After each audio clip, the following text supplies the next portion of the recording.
અરેબિયામાં બંધક વિનોદને ફસાવનારા ભારતીય એજન્ટો વિરુદ્ધ પગલાં લેવા જોઈએ। જેમાં હાલ ભારત સરકાર દ્વારા વિનોદને પરત વતન લાવવાના પ્રયાસો શરૂ કરાયા છે, પણ આ વિનોદને લલચાવી ફોસલાવી આવી માનસિક તેમજ શારીરિક યાતનામાં ધકેલનારા ભારતીય એજન્ટોનું શું કે જે એજન્ટો દ્વારા નોકરીના બદલે ગુલામી કરવા મોકલી દેવાયો, જેથી તંત્ર દ્વારા સુરત તેમજ મુંબઈના એ એજન્ટોની તપાસ કરાવવામાં આવે તો ભારતના અન્ય પણ આવા નાગરિકો જે ક્યાંક બંધક હશે તેની વિગતો મળે, કારણ કે કદાચ એવું પણ હોય કે દરેક વ્યક્તિ સોશિયલ મીડિયા પર વિડીયો વાયરલ કે કોન્ટેક્ટ ન કરી सकते हो, જેથી આ બાબતે તંત્રએ ધ્યાન દેવું જોઈએ।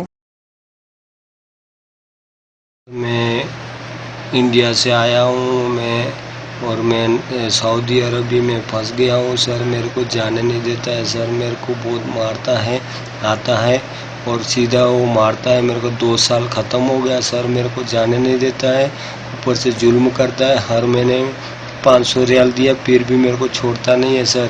हर महीने में 500 दिया, अकामे का 8000 रियाल दिया, सब कुछ दिया, फिर भी मेरे को मारता है, छोड़ता नहीं है। बोलता है कि 2 साल परेशान हो गया और काम कर तू। मैं बोला मेरा वीज़ा क्लास हो गया, मेरे को घर जाना है, मेरी माँ, मेरी घरवाली, मेरे बच्चे मेरी राह देख रहे हैं, फिर भी मेरे को छोड़ता नहीं है सर।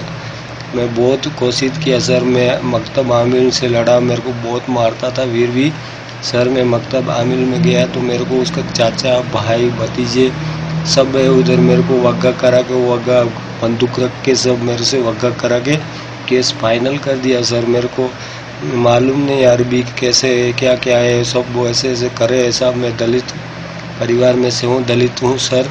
मेरे को रिक्वेस्ट सुनिए, मेरे को इंडिया भेजिए, आपकी विनती है, आपकी दुआ करता हूँ, मेरे को जल्दी जल्दी भेजिए, आपका हाथ पैर में जोड़ता हूँ।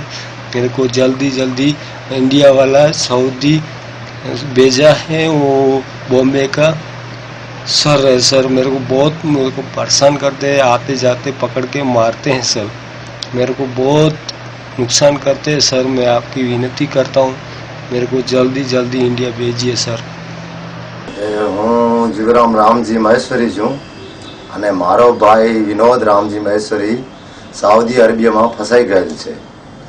આજથી 2 વર્ષ પહેલે ગયેલ છે અને સુરતના આપણા ઉમેશ કરી નામ ભાઈ છે એજન્ટ, ભાઈને એવી લાલચ આપી કે તારું ગરીબ માણસ છે, તું બારે તારું જવાનું થશે, આટલા રૂપિયા ભરવા પડશે અને તારી ત્યાં સારી નોકરી છે તો તું ત્યાંથી જા તો સારું કમાવી લઈશ, એવું કહી લલચાવી ફોસલાવી મારા ભાઈ વિનોદને ત્યાં 2 વર્ષ પૂરા થઈ ગયા, 26 મહિના ત્યાંથી એક ત્યાં અરબાબ છે એ પાછો રિટર્ન આવવા નથી દેતો।